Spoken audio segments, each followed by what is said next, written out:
Hello friends, मेरा नाम पार्थ और आप सभी का नेचुरल हेल्थ थेरेपी की ये फूड एंड हेल्थ सीरीज के अंदर बहुत ही बड़ा स्वागत है।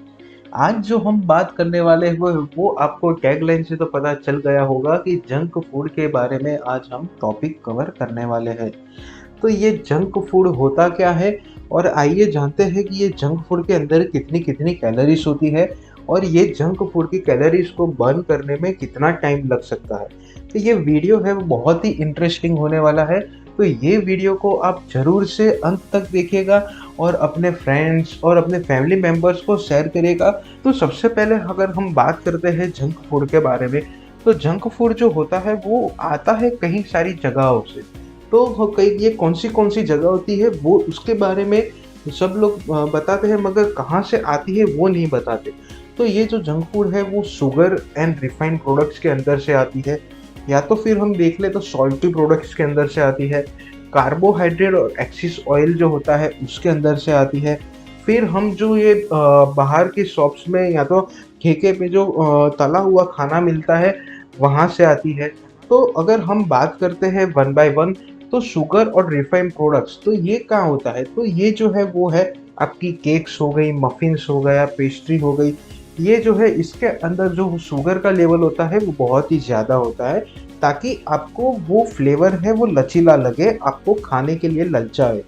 उसके अलावा अगर हम बात करते हैं तो रिफाइंड फूड्स यानी कि बेकरी आइटम्स, जहाँ पे वो खारी बिस्किट हो गया, टोस्ट हो गया, या तो कोई कुकीज़ हो गए, ये सारी चीज़ें जो है इसके अंदर रिफाइंड फूड्स के अंदर ये बहुत ही तपे हुए तेज के अंदर पकाते हैं।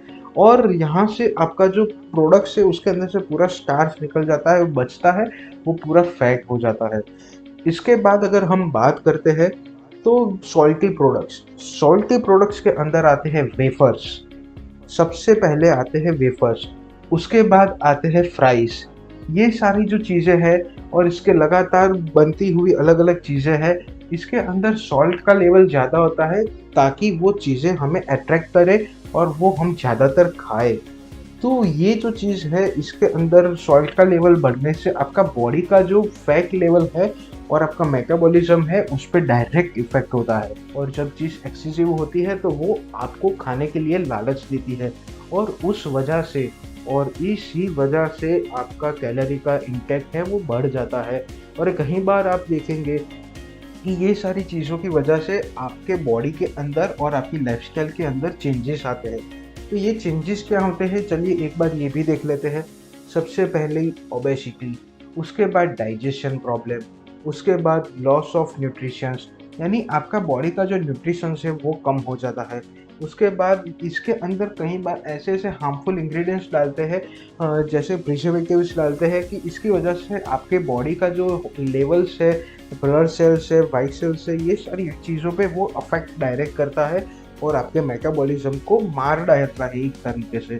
उसके बाद अगर हम देखें तो फूड का कोई स्टैंडर्ड्स नहीं रहता है, और इसी वजह से हम देखते हैं कहीं सारे फूड्स होते हैं वो बहुत ही बिगड़े हुए तेल में, या तो हम कह सकते हैं कि जो खा ना सके ऐसे तेल में भी बनता है।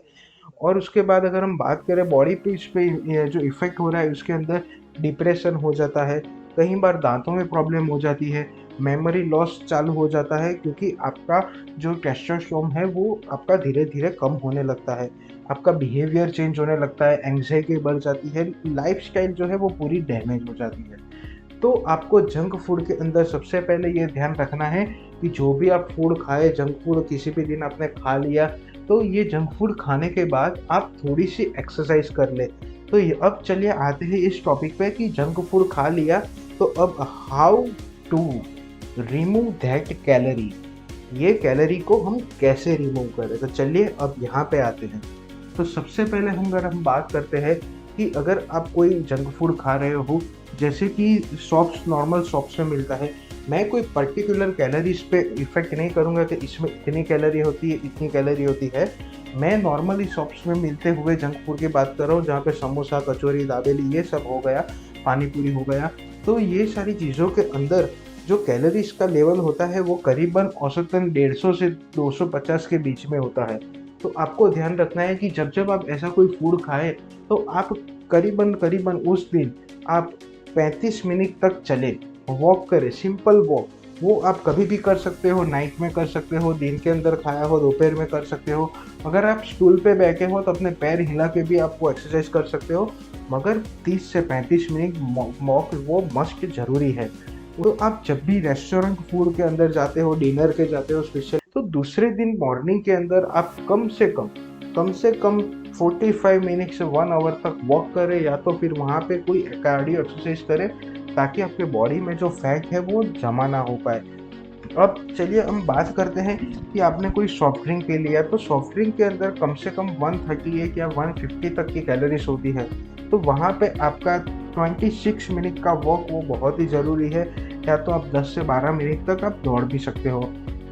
पिज़्ज़ा, ये एक ऐसी चीज़ है जो किसी की लाइफ से नहीं जाती है। पिज़्ज़ा, आज के ज़माने में पिज़्ज़ा हर कोई आदमी खाता है। तो ये पिज़्ज़ा जो है वो एक बार जो पिज़्ज़ा हम खाते हैं, तो उसकी जो एक स्लाइस होती है, 1/4 स्लाइस जो होती है, वो स्लाइस के अंदर 500 कैलोरीज़ होती है, क्योंकि वो पूरा चीज़ टॉपिंग से भरा हुआ होता है।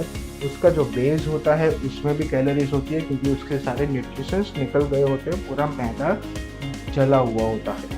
तो यहाँ पे जो है आपने जो मानो एक पिज़्ज़ा खा लिया, तो आपको 1 घंटे तक या तो 1.5 घंटे तक वॉक करना पड़ेगा, या तो 30 से 35 मिनट तक दौड़ना पड़ेगा। अगर आपको ये वीडियो अच्छा लगा हो तो ये वीडियो को लाइक ज़रूर करिएगा, चैनल को सब्सक्राइब ज़रूर करिएगा, और आप कमेंट सेक्शन में बताना कि आपको कौन से टॉपिक पे अगले वीडियो चाहिए, तो हम जल्दी से ट्राई करेंगे कि उस टॉपिक पे भी हम वीडियो लेके आ सकें।